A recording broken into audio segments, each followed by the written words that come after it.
Principles पे बनी थी. वेलफेयर स्टेट, ये पहली दफा कॉन्सेप्ट आया था. रूल ऑफ लॉ, सारे कानून के सामने एक बराबर, कोई रेशियल डिस्क्रिमिनेशन नहीं थी. आखिरी खुतबे में नबी सल्लल्लाहु अलैहि वसल्लम ने कहा सारे इंसान चाहे जो मर्जी आपका रंग हो एक हैं. यानी वो एक मॉडर्न रियासत थी. सब औरतों को राइट्स दिए गए, गुलामों को आज़ाद किया गया. ये सारी सब मॉडर्न कॉन्सेप्ट्स हैं. टॉलरेंस, रिलीजियस टॉलरेंस है. यहूदी केस ही जाता है खलीफा वक्त के सामने, अनथिंकेबल आज भी. तो वो सब मॉडर्न कॉन्सेप्ट्स थे. और वो बेसिस बना एक टूटे फूटे जो यानी जिनकी कोई हैसियत ही नहीं थी अरबों की, दो सुपर पावर्स के सामने वो उठ के दुनिया के लीडर्स बन गए. और ये कितनी तेज बने, ये भी आपको समझना चाहिए कि ये ह्यूमन हिस्ट्री है, ये मिथोलॉजी नहीं है. ये 625 में बदर की जंग हुई, 313 मुसलमान. 636 में 11 साल के बाद रोमन्स को उन्होंने बैजेंटाइन एम्पायर की शिकस्त हुई यारमुख के अंदर. 11 सालों में उनके 1 लाख फौजी थे जो लड़ने वाले थे और सबसे मॉडर्न उनके वेपन्स थे. और दूसरी चीज, नबी सल्लल्लाहु अलैहि वसल्लम की जिंदगी दुनिया की तारीख में किसी इंसान ने अचीव किया ही नहीं जो उन्होंने किया. कभी ऐसा इंसान की कोई अचीवमेंट है ही नहीं आज तक. तो हम किताबें पढ़ते हैं, जो भी कुछ कामयाब होता है बिजनेस में वो किताब लिख जाता है, वो हर की बिल गेट्स की किताब है सबकी, लेकिन किसी इंसान ने तो वो किया ही नहीं जो उन्होंने किया. ये तो 100 ग्रेटेस्ट मैन में भी नंबर 1 पे उनको रखते हैं क्योंकि किसी ने अचीवमेंट नहीं की. देयरफॉर ये कॉमन, मैं लोगों को कहता हूं कि इनको स्टडी करो, दोनों को, मदीना की रियासत को स्टडी करो, उनकी जिंदगी को, क्योंकि अगर आपने ऊपर जाना है जिंदगी में तो उनकी जिंदगी में सब कुछ है. आप उनके कैरेक्टर क्या, उनकी जिंदगी में क्या स्ट्रगल्स आए, क्या उन्होंने फेस किया, तो ये सब कुछ है. तो पहले चीज तो मैं ये लोगों को ये इसलिए कहता हूं, ये इससे बेहतर आपके सामने कोई मॉडल नहीं है. आपने अपनी जिंदगी बेहतर करनी है. इस मुल्क ने अगर ऊपर जाना है, हमें उन प्रिंसिपल्स पे जाना पड़ेगा जो मदीना की रियासत है. अब आगे सेकंड चीज, आपने कहा जी कुछ फर्क नहीं पड़ा. आपको पता है उन्हीं की जिंदगी से सीखते हुए 10 साल के बाद, उनकी तबलीग के बाद सिर्फ 40 लोग मुसलमान थे. पॉइंट क्या है कि ये और कुरान के अंदर भी एक जो सबसे बड़ी सिफ्त दी गई है वो पेशेंस इन एडवर्सिटी, सब्र करना. आप कोशिश करते रहते हैं. प्लीज एक चीज याद रखना, ये हमेशा एक चीज याद रखना, आप नमाज में सिर्फ एक चीज मांगते हैं, अल्लाह मुझे उनके रास्ते पे लगा, रास्ते पे लगा. प्लीज ये याद रखना बार बार. वो मंजिल नहीं आप मांगते कि वो जिस पे अल्लाह ने तूने, उनके रास्ते पे लगा जिनको तूने नेमतें बख्शी. सो तो आपका सिर्फ काम है उस रास्ते पे चलना.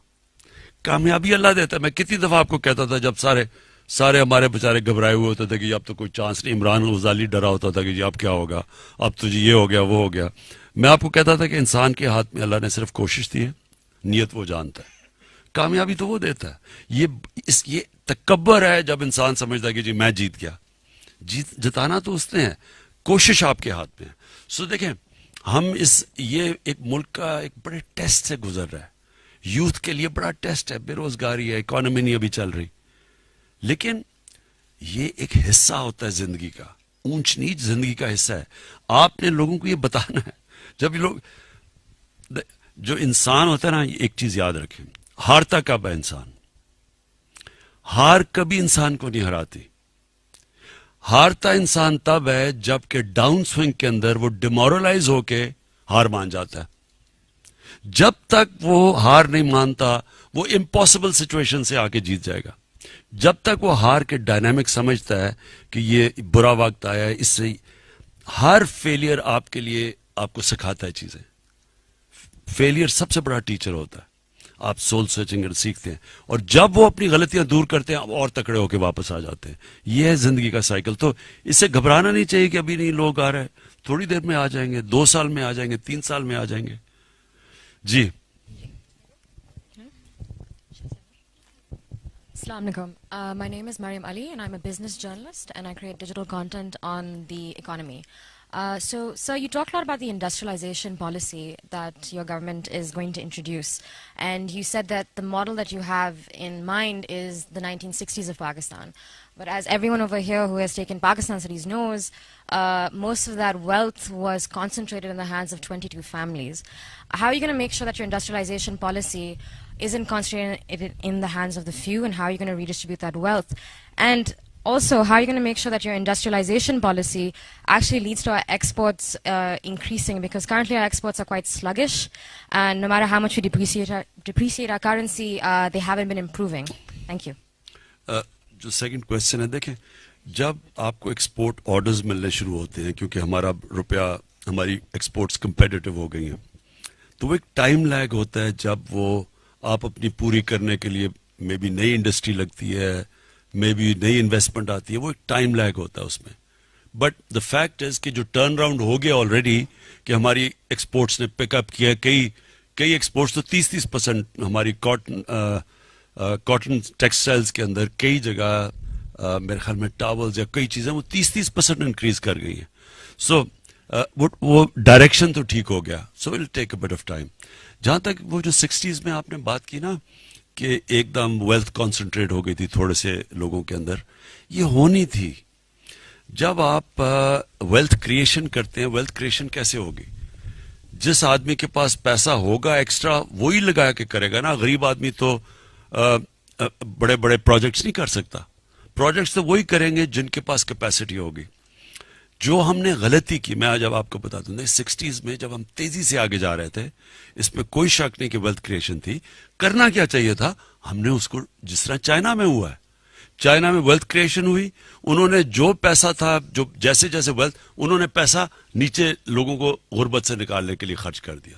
سو چائنا نے 70 کروڑ لوگوں کو 30 سال میں غربت سے نکالا ہے. یہ ہیومن ہسٹری کا میریکل ہے. 700 million people taken out of poverty.